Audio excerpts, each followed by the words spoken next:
Okay, thank you. We're 1 minute past the hour, so I think we'll get a starting on the webinar.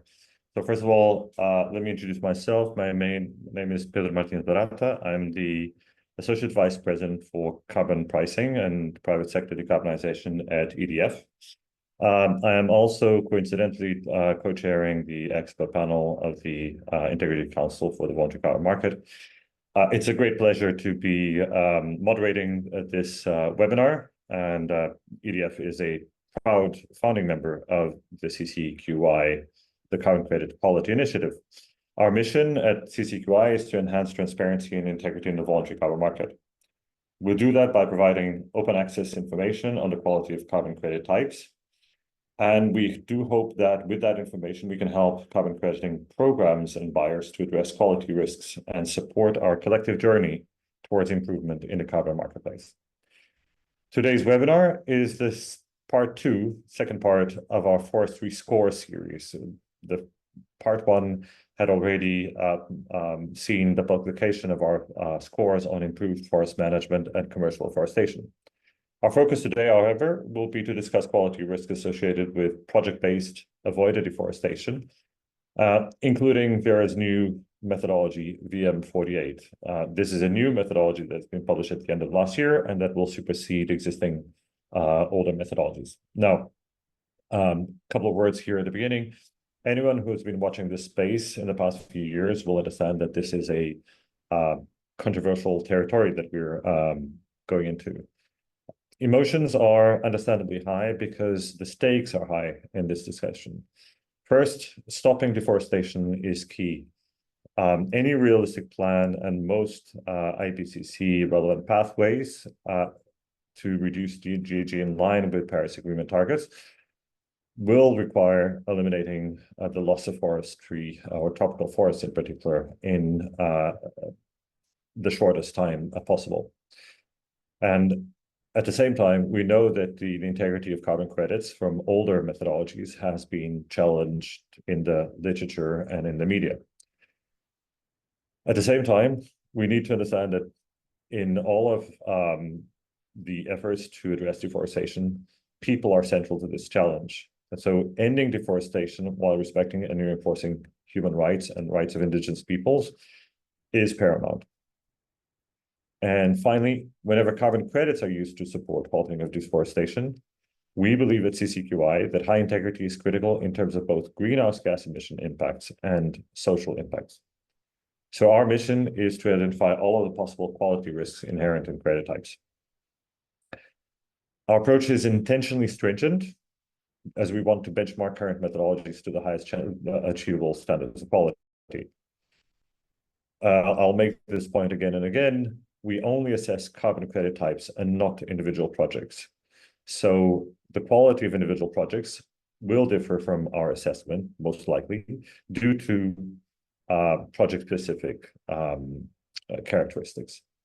And the second point about this particular methodology assessment, that one of VM48, is to note that VM48 has not yet been applied to any particular project, as Vera is in the process of implementing VM48 and its different modules.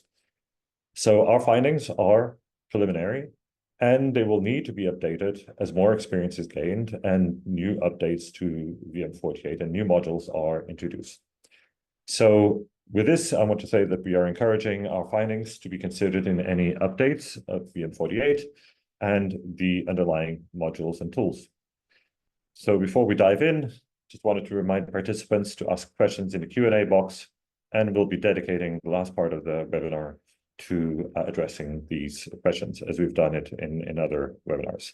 So that's enough for my introduction. Let's go to the next slide, please. And I'll cover some of the same ground. So who's speaking? That's me, Pedro Barata from Environmental Defense Fund. Next, you'll be hearing from Felix Fallasch, senior researcher at Oeko-Institut, and finally also Lambert Schneider, who's research coordinator for international climate policy, also at Oeko-Institut. Next slide, please. Our agenda, so we'll cover what CCQI has done to date, We will then follow it up with a deep dive into our approach to scoring. We will follow thereafter with the meat of our discussion, which is the key findings regarding the full project category of avoided deforestation at project level. And we'll finalize with a few indications of our next steps in our journey at CCQI and a Q&A session at the end. Sophia, let's go on to the next slide. So next slide, please. About CCQI, just a couple of very short introductions. So what is it and why do we do it? So the first thing is to understand that carbon markets have been facing a resurgence, but there is obviously a discussion around the mixed quality of carbon credits currently transacted. And buyers are facing reputational risks if emission reductions that are credited are not credible. So what we do, we want to enhance the integrity of carbon credits and encourage through our assessments, carbon crediting programs, project developers, and other market participants to pursue the highest standards. You will note here that, as we'll see later on, that we take a very stringent approach to several of our criteria, and that is purposefully done so. We are, if you want, pushing the envelope on integrity. How do we do that? We do that through independent. We hope these will be also user-friendly scorings that assess the quality of carbon credits along a certain number of criteria, and Felix will then go over these criteria. We do it for countries, companies, investors, and individuals, anyone who's interested in the issue of carbon credit quality. Our founding members are EDF, WWF, and Oeko-Institut. And we do a partner in our technical assessments with a range of independent carbon market experts and several well-reputed and renowned carbon market consulting firms such as Carbon Limits, Greenhouse Gas Management Institute, Infras, and Stockholm Environment Institute. Next slide, please, Sophia.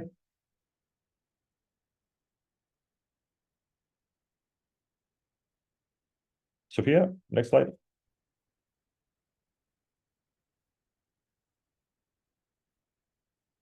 So as you, sorry. Yeah, thank you. Thank you, Sophia. So go back, sorry. Yeah. So just to be clear about the role of CCQI vis-a-vis other initiatives that have also sprung up in the last few years. There are many different actors in this carbon credit quality landscape. As mentioned, CCQI, we do differentiated scores for carbon crediting project types. That's something that we do similar to what several rating agencies are doing in the market, including the ones shown here in this slide. However, we will do that at methodology level as opposed to doing project by project assessment level. Likewise, with respect to rating agencies, most of these will tend to provide a commercial service based on a fee, similar to what you'd find with financial rating agencies or bond rating agencies. With CCQI, this is an NGO-led initiative, and therefore we believe that all the information that we're providing should be publicly available. So our assessment sheets are very detailed, and all of the information that we base ourselves on is readily available on our website. With the Integrity Council for the voluntary carbon market, we also share similar features.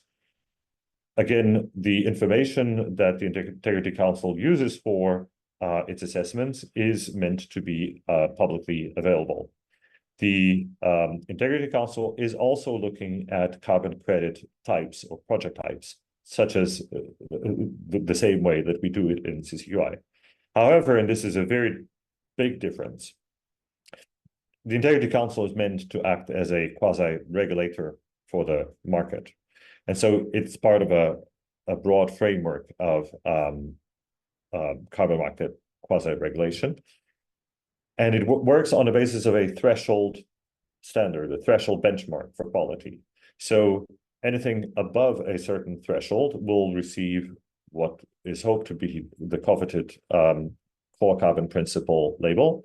Anything below that will not receive it. It becomes a very binary exercise. That is slightly different from CCQI, where we are able to, across different criteria, to provide more nuanced messaging, looking at different characteristics from different project types that match potentially different interests from different buyers or different stakeholders. So this, I hope, gives you the picture. The Integrity Council is a quasi-regulator. It is meant to work within a broad framework of regulation. Carbon credit programs apply to the Integrity Council, not so with CCQI. CCQI is a purely independent, NGO-driven public resource. Next slide, please.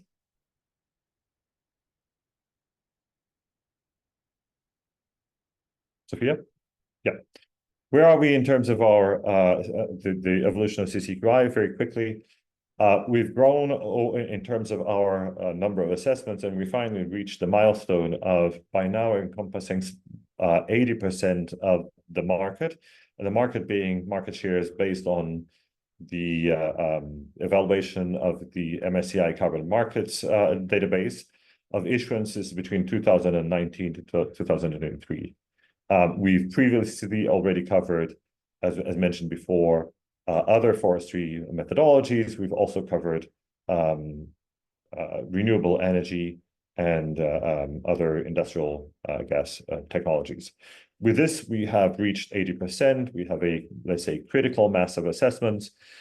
So going forward, we'll talk to that at the end. We will be looking to new types of credits, but we'll also be looking to provide, as part of CCQI, other types of information and assessments, while also keeping these assessments updated as carbon crediting programs will look at these assessments and revise them. Thank you. Let's go on to the next slide, please. So you're free to go to carboncreditquality.org, where you'll find, again, as stated, as much public information as we can provide, the full methodology for assessment, together with an interactive scoring tool where you can play with and looking at different scores for different methodologies, project types, carbon crediting programs.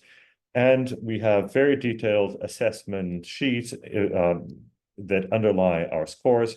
And finally, we're producing fact sheets by project type, looking at a summary of the information that is being made available for each assessment.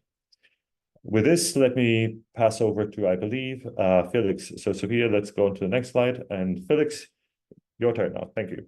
Thank you very much. Thank you, Pedro. And before we go into the key results of these two new project types, we wanted to use the opportunity to briefly present again our approach to scoring carbon credit quality. For those of you who have been attending our webinars before, this might be a little bit of repetition, but as we might have also some new listeners today, we just want to make sure that the approach to scoring is clear, because it's important to understand this, also to understand our key findings that we present in the next section. Next slide, please. So the first question is, what does CCQI assess? Pedro already mentioned this. It's important to note at CCQI, we do not score individual projects, but we are scoring carbon credit types. And to do that, we have defined a few underlying features of a carbon credit type against that we use to assess the quality of these different credit types. So what are these features? First of all, it's the type of the project. So for example, you can have a landfill gas utilization project or avoided deforestation project. The second feature that we are looking into is the carbon crediting program that is certifying the carbon credit. And the third feature is the quantification methodology that is used to quantify the emission reduction impact of the project activities. And then there are also other features that play a smaller role, like the host country in which the project is being implemented, or the vintage under which the credits are issued.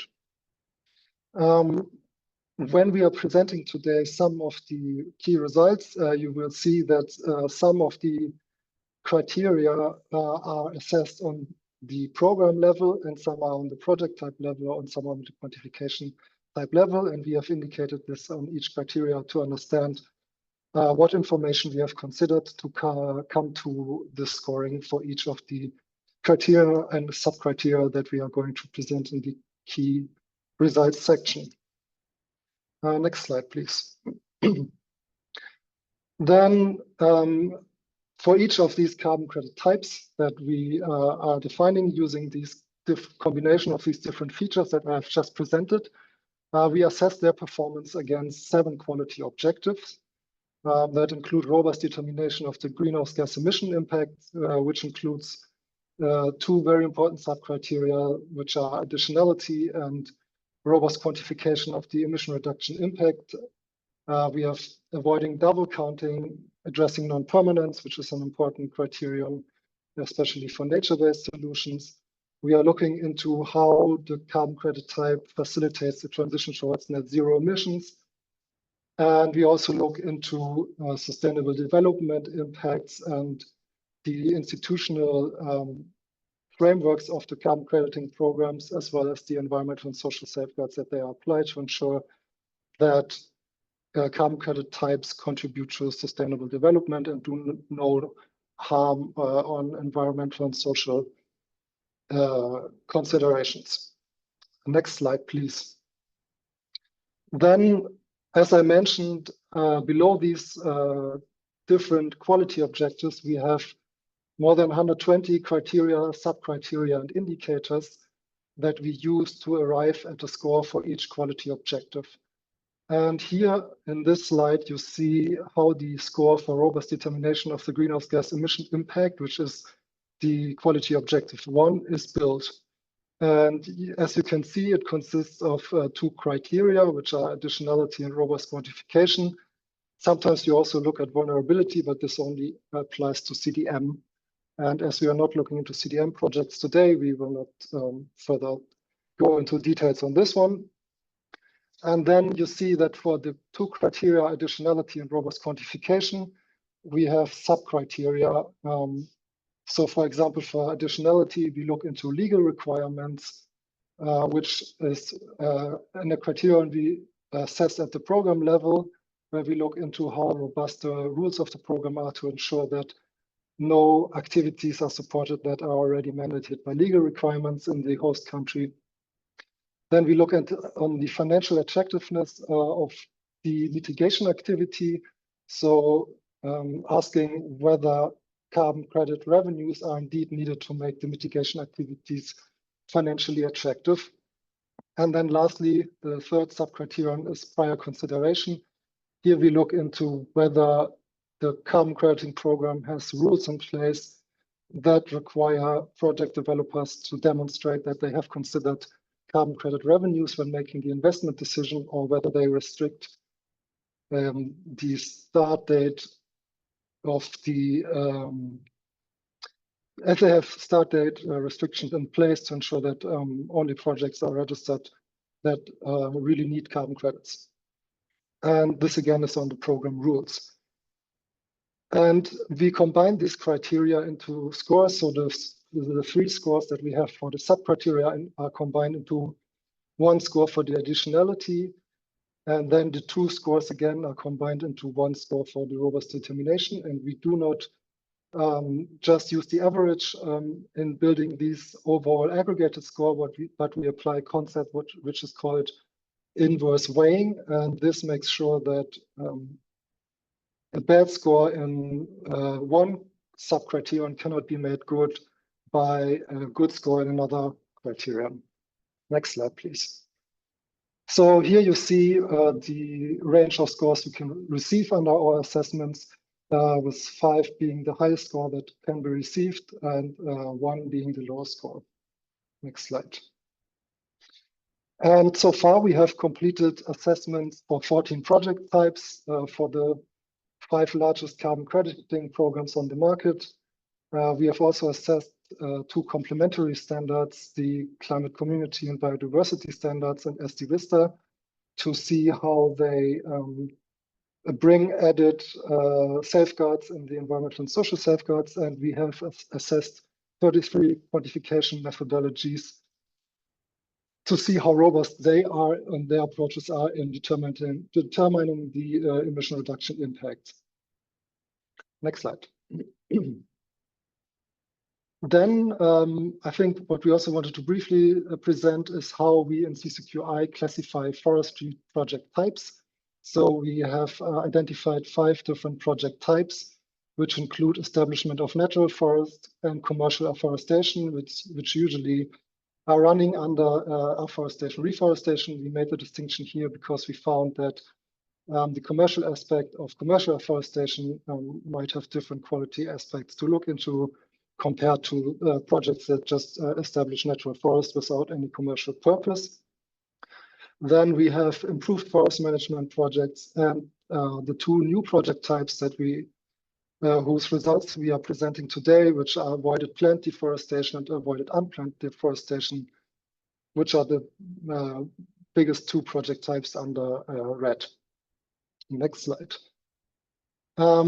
Oh yeah, sorry. And I forgot to mention that. How do we define avoided plant and avoided unplanned deforestation? So for avoided plant deforestation, we consider projects that avoid deforestation driven that is legally authorized and planned by an identifiable commercial agent. And for unplanned deforestation, we consider that being projects where the deforestation is driven by multiple, mostly local agents due to socio-economic forces. And these projects often combine very different activities. And both project types also include reducing forest degradation. Next slide, please. Yes, so with this, we want to go into presenting the key findings, and we have chosen a selection of criteria that in our view are most important for this project type, which include additionality, the quantification methodologies, and the sustainable development impacts. The first criterion that we are looking into here is the additionality. In our findings, we found that, as I mentioned before, we looked into 3 criteria: financial attractiveness, legal requirements, and prior consideration. And here on the slide, you see at which assessment level these criteria are looked into. So financial attractiveness, the first one is looked into at the project type level. And we found that there's generally a high likelihood that these activities in both project types need revenues from carbon credits to be financially attractive, which is an indicator for low non-additionality risks. We have identified a few exceptions where non-additionality risks might be higher. This is for avoided plant deforestation that might include projects which are in remote areas, because one important factor for avoided plant deforestation to consider financial attractiveness are the opportunity cost of landowners to convert the land to other land uses. And for remote project areas, we deem that it's less credible that revenues from carbon credits are needed to refrain from deforestation, because probably the cost for this is quite high if there are no roads or waterways that are in the project that make the project area accessible. So that's why you see a range here between 2 and 4. But generally, we consider the non-additionality risk for financial attractiveness to be low. For avoided unplanned deforestation, a key consideration is whether projects have other revenue streams that make the activities financially attractive without carbon credits. And we consider this again to be likely low, but there might be cases, for example, if the project owner owns a timber plantation and uses revenues from carbon credits to intensify forest patrols, that might be in the financial interest of the project owner to preserve their forests and use it. Another case might be also if these projects owners farm scale harvesting of non-timber forest products, and if the carbon credit revenues contribute to making that more efficient, that might be also in the economic interest without carbon credits.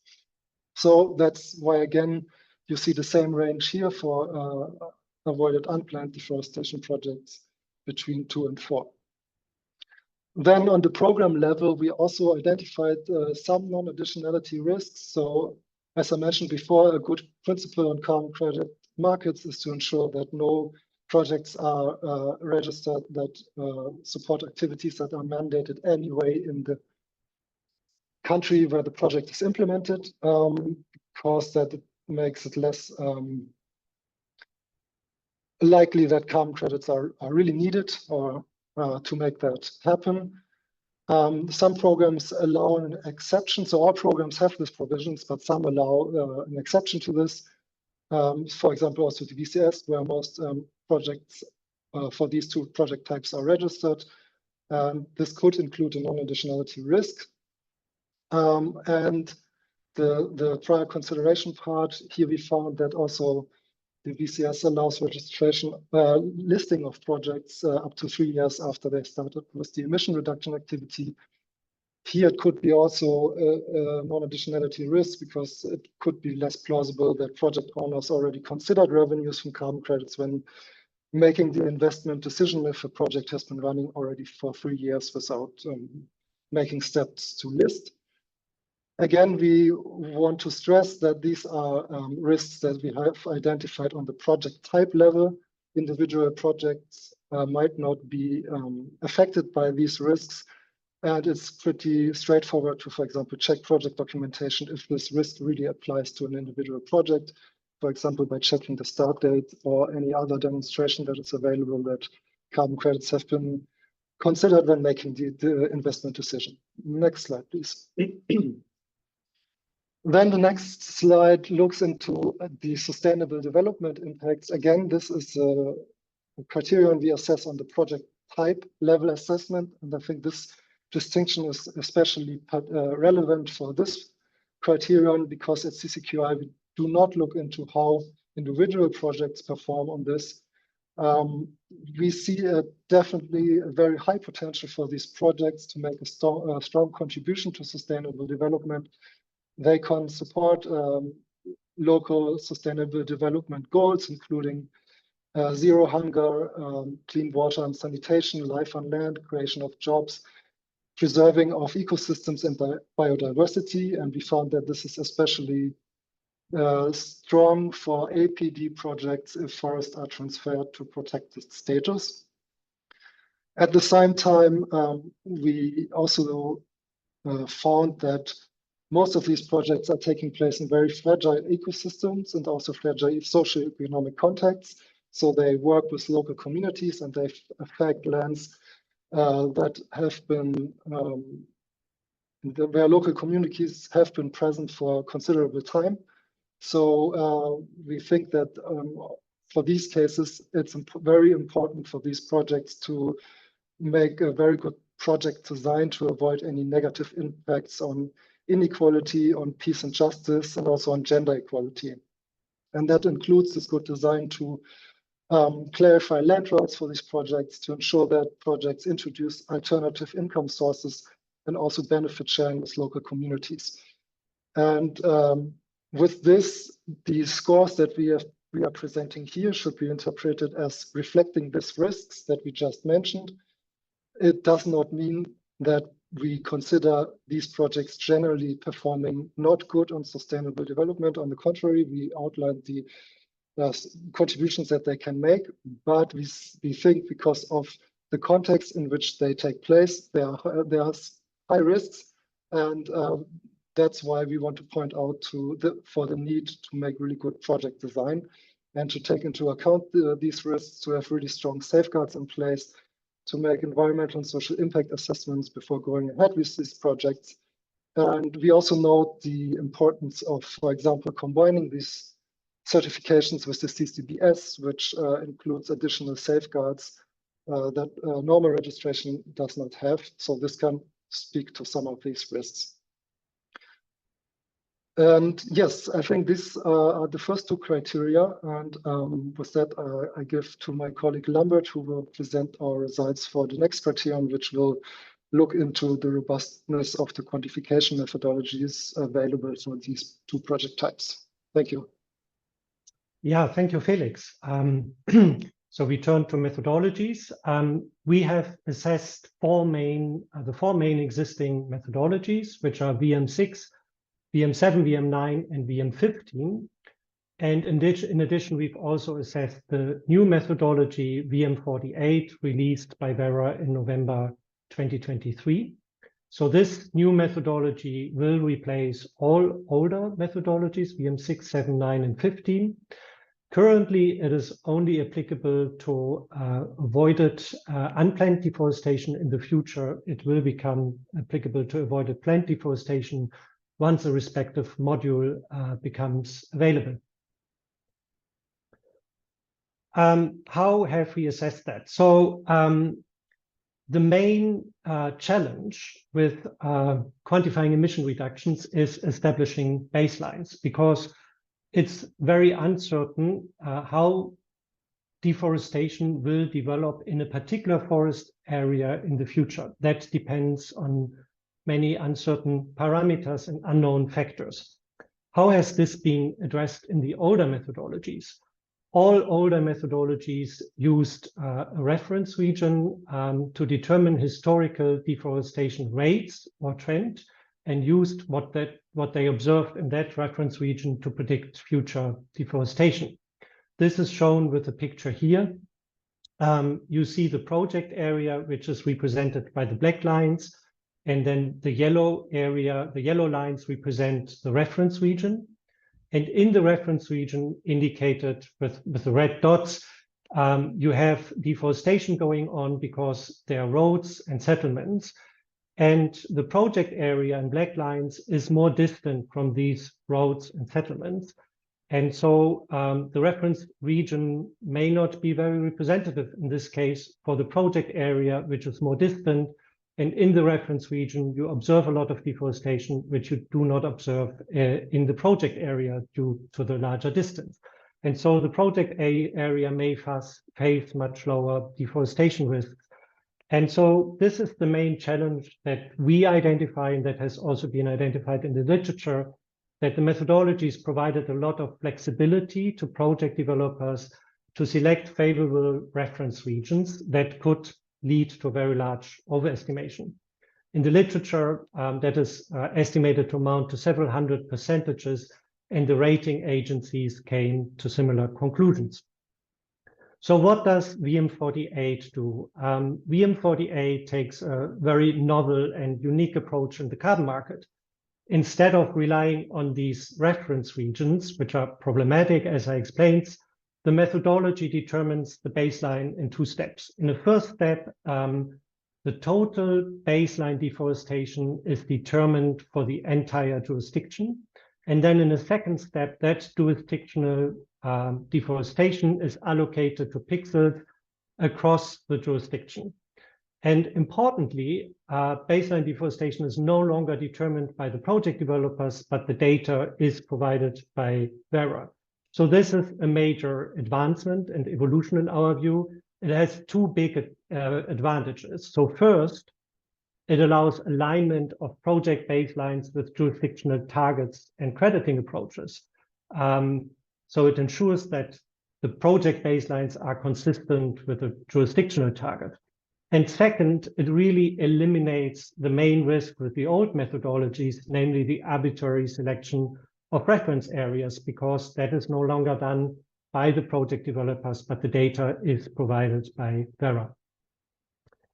How is the jurisdictional baseline determined?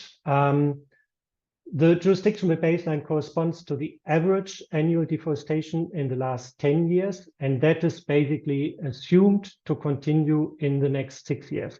And then this is updated every 6 years. So using average historical data is common practice in jurisdictional carbon crediting standards. It's being applied by R3s, it's being applied by the FCPF.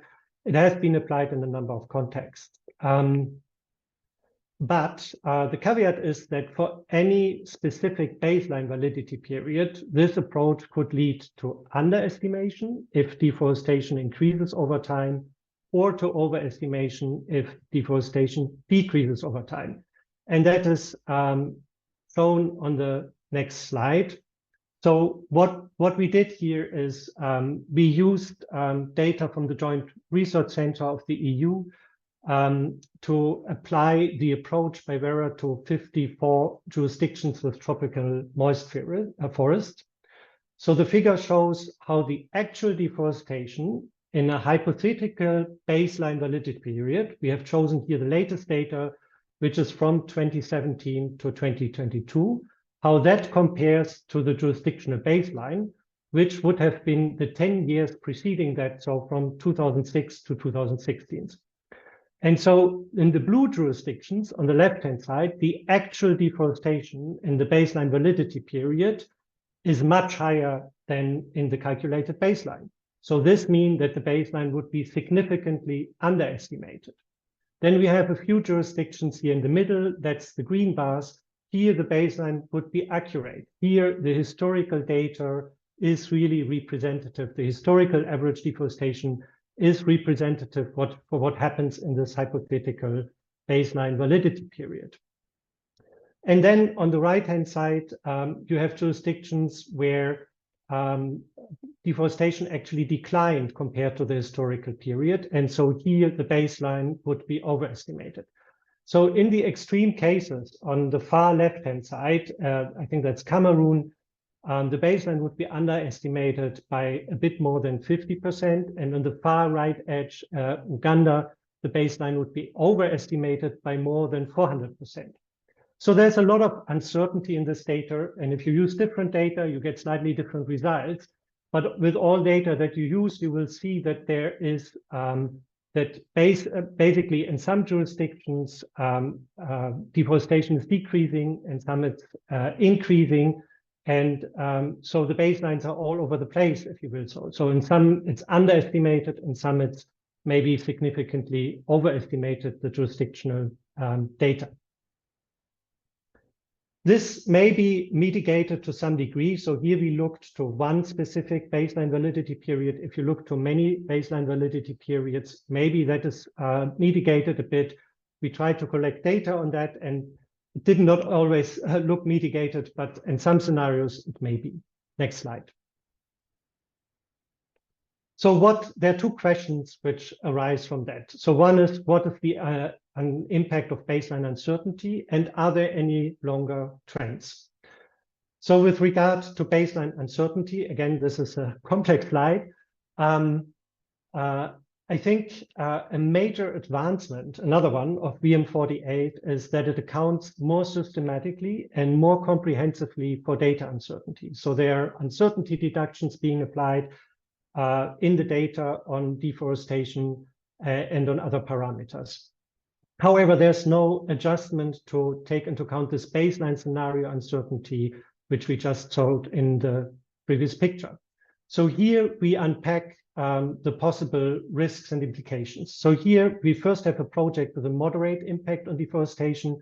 So you have the green line, which is the true but unknown baseline, and then the project reduces deforestation, and you have actual reductions in deforestation.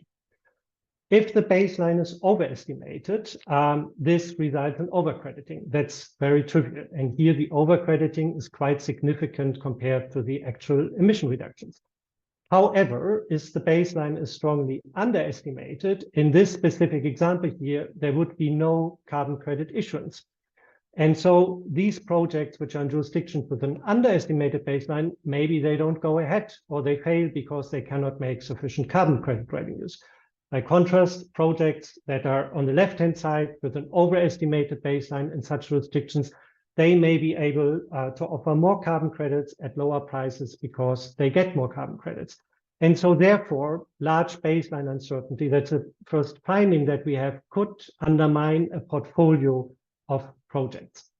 But this risk can be mitigated a little bit if we have projects that have strong impacts on deforestation. So here, the same situation, but the project scenario is really different. So the actual emission reductions are much larger. And then if the baseline is overestimated, the relative impact to the actual emission reductions is much smaller. And if the baseline is underestimated, then the project may still get some credits and there may be undercrediting and the projects maybe move ahead. So one conclusion which we draw from that is that, of course, baseline uncertainty is important, and it's important to set baselines conservative, but the risks are also lower if we have projects that have large impacts. Now we turn to the second question, like what are the implications of any longer term trends? So here we illustrate what the implications could be if deforestation rates were to decline. So without carbon credits, that's the black line. We assume here that deforestation would linearly decline from 2010 to 2050. And with carbon credits, this is brought forward to 2045. That's the green line. Because the baseline is calculated based on historical data from the last 10 years, in each baseline period, the baseline captures this downward trend, but only with a delay. So in each baseline period, the actual baseline, which is the black line, the actual unknown baseline, is much lower than the calculated baseline. And so in this example, the baseline would be overestimated quite significantly here by 40%. Now, if deforestation were to increase, of course, the contrary would hold. The baseline would be systematically underestimated. And so implicitly, one could argue that the approach taken in the methodology is conservative if deforestation increases, or maybe it's accurate if it stays constant, and is not halted at some point in time. And it's not conservative if deforestation in a longer term time horizon would decline. So in our assessment, and that's of course an assessment and a judgment, we think that deforestation may halt, hopefully, at some point in time. I mean, countries undergo forest transitions, and if fewer forest is available, what we observe usually is that there's also fewer deforestation rates. And then many governments and non-government actors have taken commitments and action to reduce deforestation. And so in the future, that may also have an impact. So maybe that's a good, maybe it's a reasonable proxy in the short term, we don't know. But in the longer term, we think it's a bit problematic, like to assume that deforestation continues to increase in all cases. Next slide. So I turn quickly to other important methodological elements in the methodology. Here the REDD language highlights some potential risks. We will need to see how big these risks are and when and how they materialize. This holds for most of our findings. And we also see green elements, which in our assessment lead to underestimation of emission reductions. So we have the uncertainty in the jurisdictional baseline, but we also have uncertainty in allocating deforestation risk across the jurisdiction. We also, one of our findings is that there's, in our view, limited consideration of degradation in emission factors, because you determine the carbon stocks once at the start of each baseline validity period, and then if degradation is slowed, etc., the carbon stocks could be, or as degradation continues, the carbon stocks could be overestimated. But on the positive hand, there's very systematic accounting of uncertainty in data, as I mentioned. And so uncertainty discounts in the methodology contribute to conservativeness. Then with regard to the project boundary, there is a possible exclusion of various carbon pools and emission sources, and that's generally quite conservative in the methodology. It may not apply to all projects, but it's a conservative element. One thing we were wondering about is whether there could be adverse selection of favorable project areas, also something which is very difficult to judge at this stage. But there can be, could be situations where roads are planned and maybe local actors have knowledge about that, and the risk maps by Vera cannot pick that. And so maybe entities choose areas where deforestation risk is overestimated by Vera. We don't know whether that will materialize. There are also exposed changes to the project area where we were wondering whether they also involve some risks, which we have detailed out in our detailed assessment. that some areas could be excluded that have larger deforestation risk. Then we identified a number of issues for the carbon crediting, carbon quantification, the quantification of biomass. In our view, in some areas, there's flexibility to determine various parameters, for example, in allometric equations, in the fraction of carbon in the biomass, and this flexibility, which was observed with the old methodologies, can lead to picking and choosing favorable values, which then in aggregate could lead to overestimation of emission reductions. But then, on the other hand, you also have uncertainty discounts, which add to conservativeness again. Then lastly, on leakage, we also identified a number of issues. There's flexibility in choosing historical records and other key data.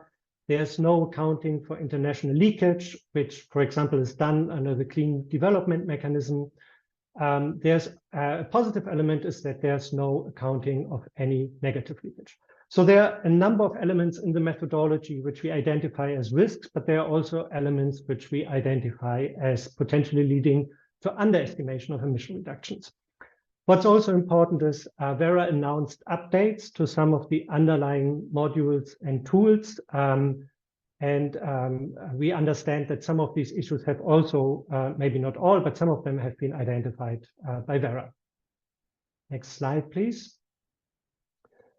So here's a brief picture of how methodologies, how we have assessed methodologies across other project types. So we have a score from 1 to 5. One must say, as Pedro mentioned, that we are quite stringent. So if you overestimate emission reductions by 20%, it's only a score of 2. If it's larger than 30%, it's a score of 1.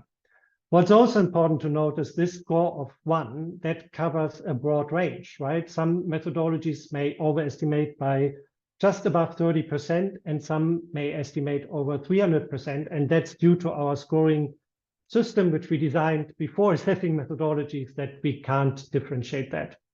So in our assessment, all Vera methodologies fall also in the bucket of 1, including the new VM48 methodologies, but there are huge differences. So clearly, the risk of overestimation is much, much, much lower for VM48 than for the older methodologies. But we, as I said, we cannot fully reflect that in our current scoring system.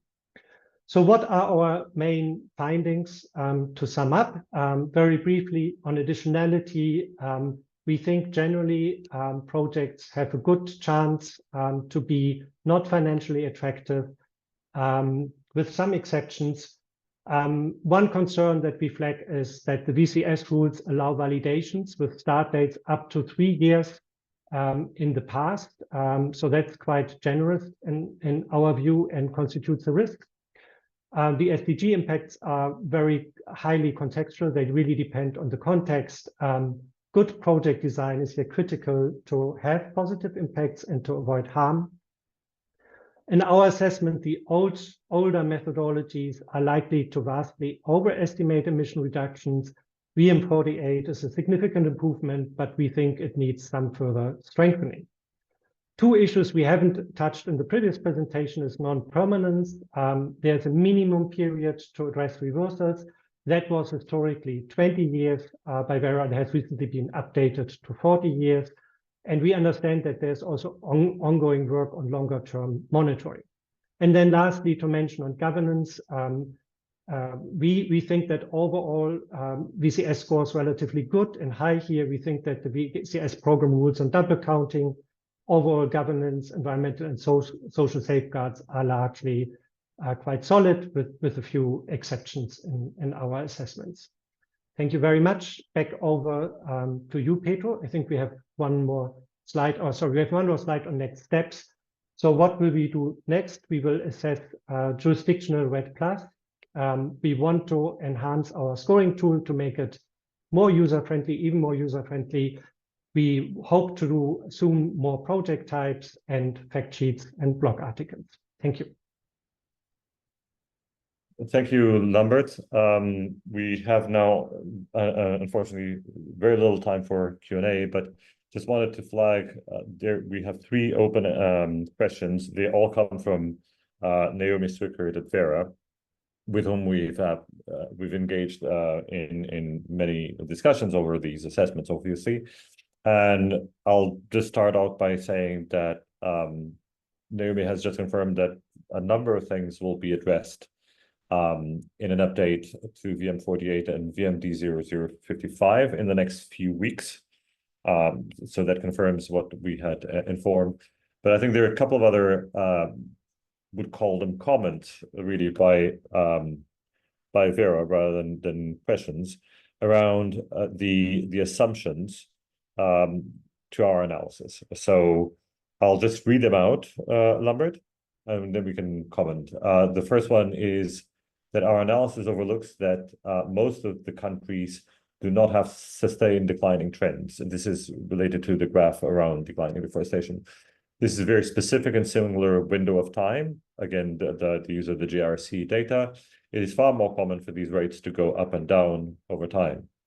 And then the second comment is that we allege that the approach used by the new methodology will lead to overestimation by asserting that countries are on a trajectory to reduce deforestation to zero, apparently without investment. Vera believes that this assumption is misguided and that there is no declining trend in deforestation without investment to deliver. Where there are most welcome declining deforestation trends, the baseline will also become more conservative through the regular updates included in the methodology, as is consistent with natural approaches.